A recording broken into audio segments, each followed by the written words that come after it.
Good morning. My name is William. I am very proud and honored to be part of the fourth annual Leaders Gathering, and I am also privileged to host this session that is going to tackle issues of African integration, but diving deep into the elements of cultural diversity, cultural identity, and the essence of Africanness. This is often the dull part of this discussion where everyone first goes to recognize that the continent was divided, the Berlin Conference, right?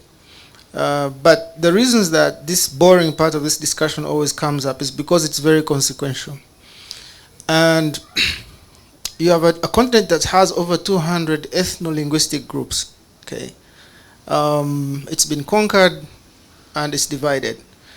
Ethno-linguistic groups in Africa have manifested over centuries, and the lines that are drawn begin to disrupt, creating different nation states that do not necessarily conform to the ethno-linguistic shapes or patterns that had been created before by African people. So clearly there's a tension between a national culture that is at odds with ethno-linguistic formations within that nation, okay? The second thing is that there's been a tendency to create what we call monolinguistic entities. But these monolinguistic entities are still ethnically diverse, okay? So that's the stage for this discussion. What's the role of leadership in promoting a common African identity? Because of course, what Rita mentioned is is heavily reliant on leadership. Thank you, William. Thank you very much. First of all, good morning to all of you. It is always a pleasure to be here during the ALG. It's a very special moment. Congratulations to all the Yalpis. Interestingly, when you were talking about Europe, I realized, the European Union has this slogan of unity in diversity. And I think that was also in recognition of the fact that there are causes and challenges that unite us, but we need to recognize how diverse we are and the histories that we have. And the European continent, in comparison to the African one, is quite small geographically, and therefore, has been an intense battlefield for centuries. And we had France as our main enemy also in Germany. So war has kind of also shaped the continent, the identity, but also the appreciation and the understanding we need to overcome that. But as you were talking, and this is the European Union, but Europe is even then bigger. And we sometimes tend to talk, when we talk about Europe, think rather of the European Union.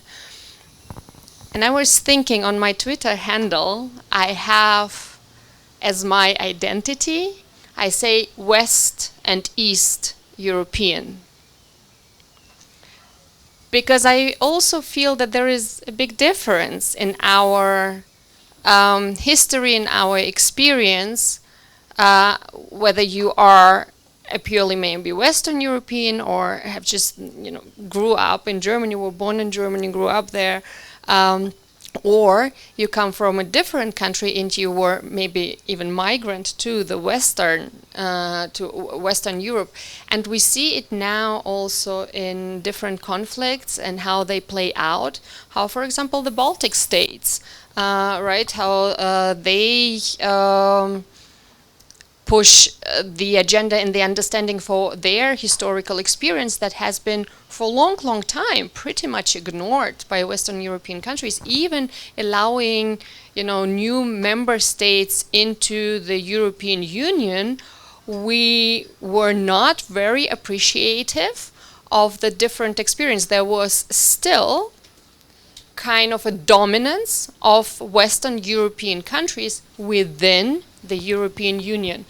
And that brings me now to our question of forging common African identity. It makes me always a bit skeptical and very cautious to talk about continental identities. If you talk about the identity of Africa and what it could be, I think this is such a aggregated denominator that it could exclude so many important aspects for individuals who are part of forming this identity. So I'm always very, very cautious, because if you put on everyone just kind of a very big, how should I call it, like a cover, and you force to come under this cover, can everyone really identify him or herself with this? And that would make me very cautious in really saying we need to have a common African identity. I think it's due to the different historical, cultural, and so on aspects, very difficult from my external perspective to talk of the common African identity. Now, also when we talk about why we must forge, I ask myself also, who are we? What are the power centers? And I'm talking about social, political, religious power centers, young professionals like us here in the room, intellectual elites, of course, political leaders. These are we. So whom do we give kind of this right, or maybe over the others, to forge what our identity should be? But to me, it is also difficult to say, okay, we forge a certain identity. Also because the process of shaping identity is never static, is never final. It is unfolding every day with different experiences, with different developments in place. I mean, you have mentioned Kagame, you have mentioned Nyerere, but I could talk of many other leaders who maybe have contributed to a certain nation building, but at the same time, I would always ask, what is the price, and who has been excluded, and based on which reasons? So that makes me always be very, very cautious when we talk about identity, because, and this is why I'm happy to be here on the panel, I think that identity is shaped in many, many ways, and identity has always two aspects.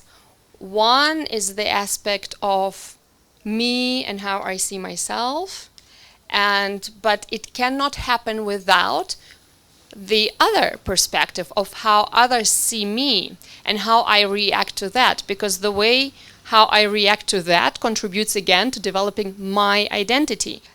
So I want really always to advocate and to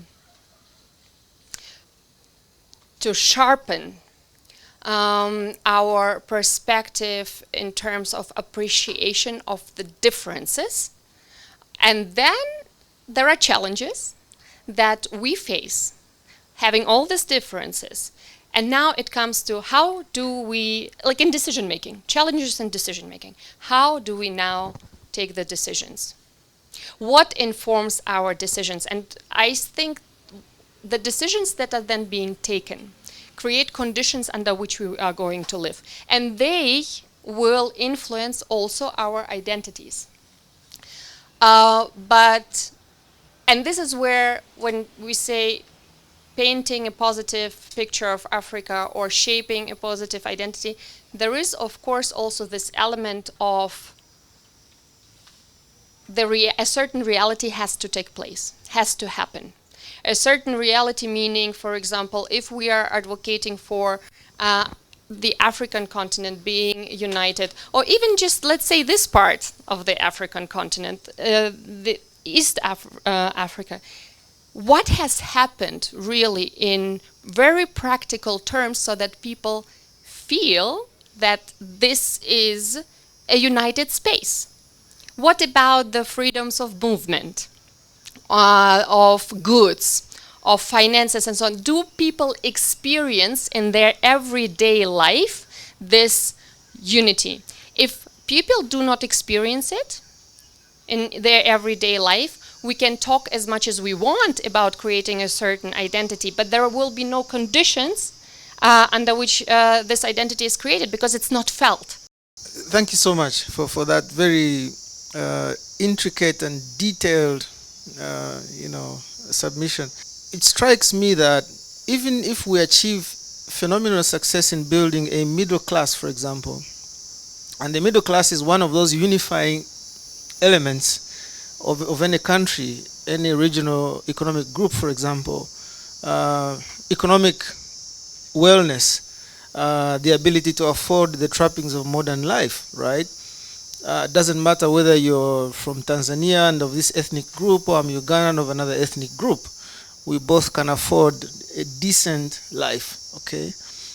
Because we have jobs.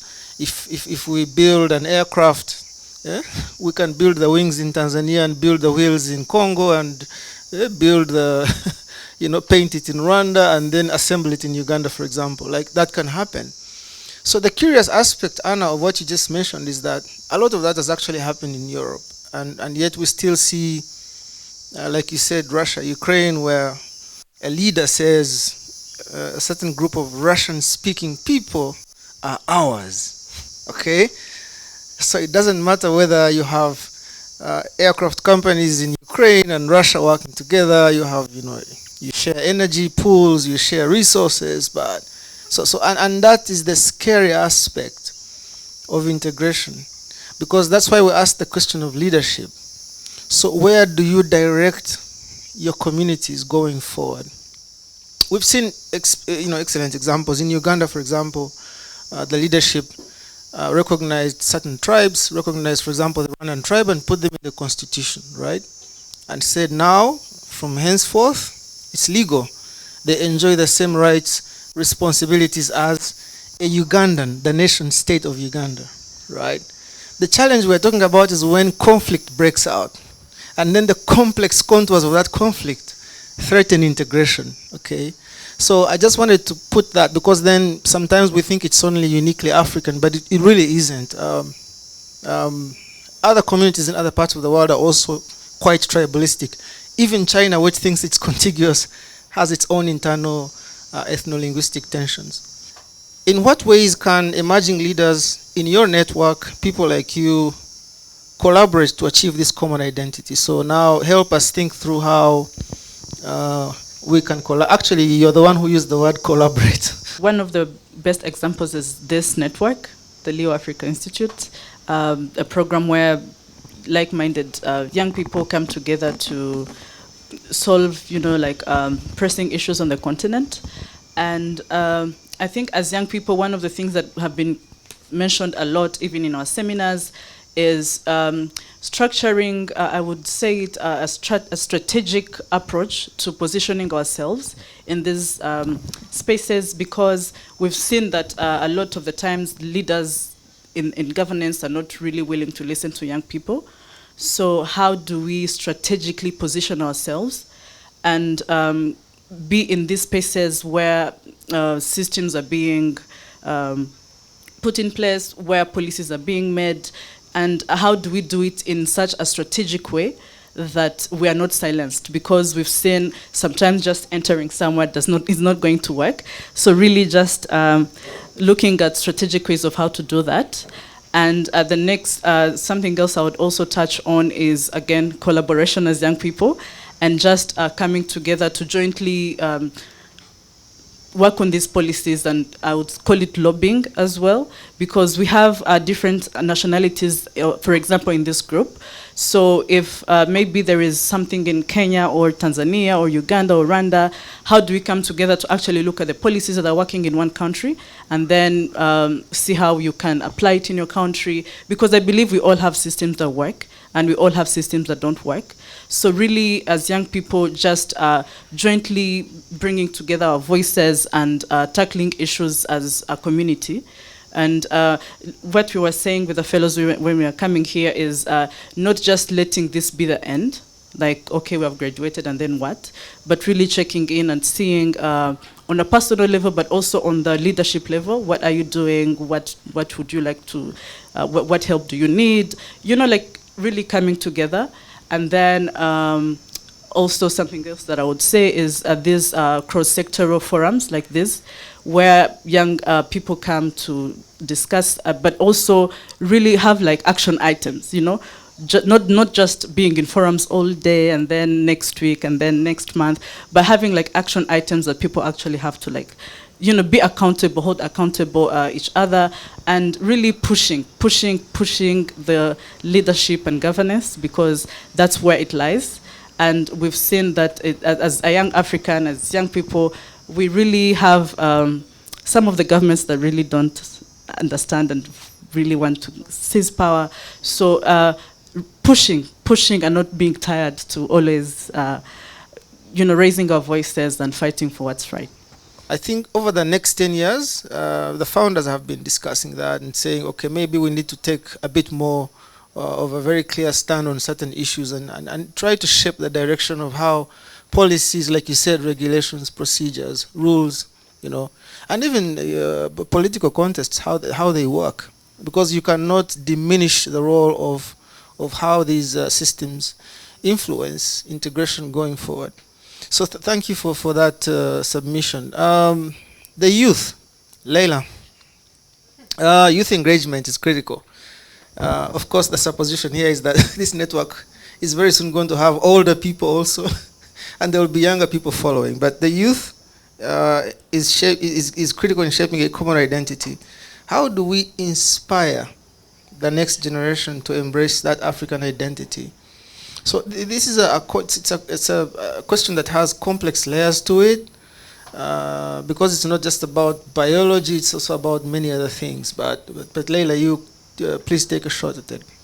I'll be honest and controversial and not kosher. So I have this idea, and I agree with Ms. Reisman, right?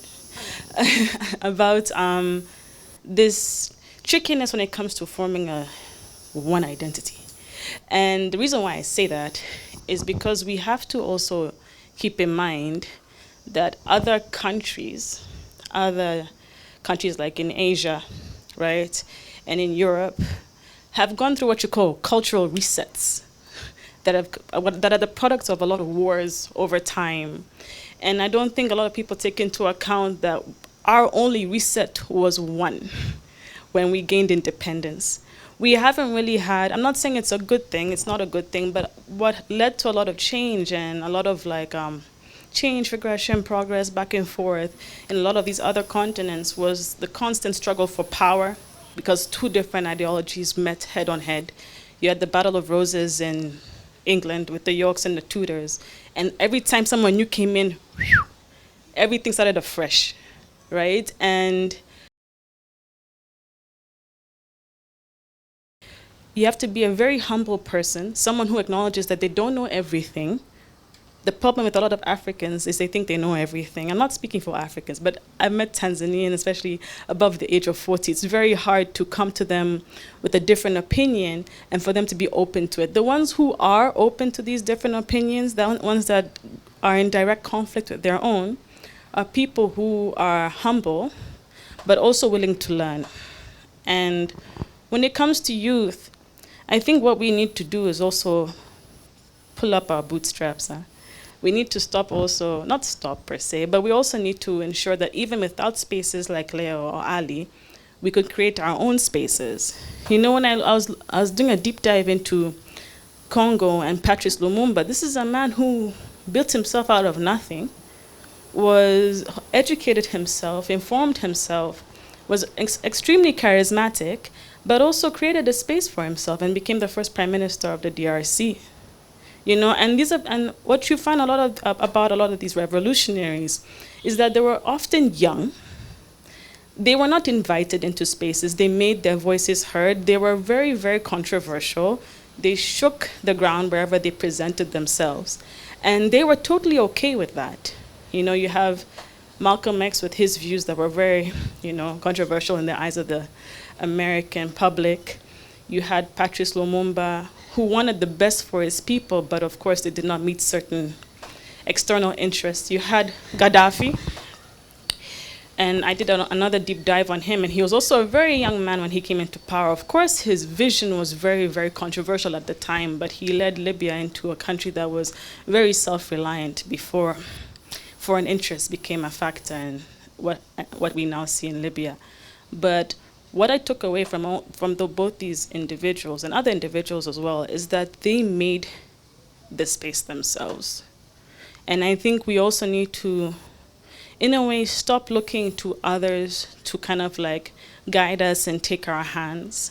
Because when you look at other great people who've made a lot of impact, they didn't have the resources we've been given and the privilege to be able to sit in a room like this and discuss their views in a very safe space.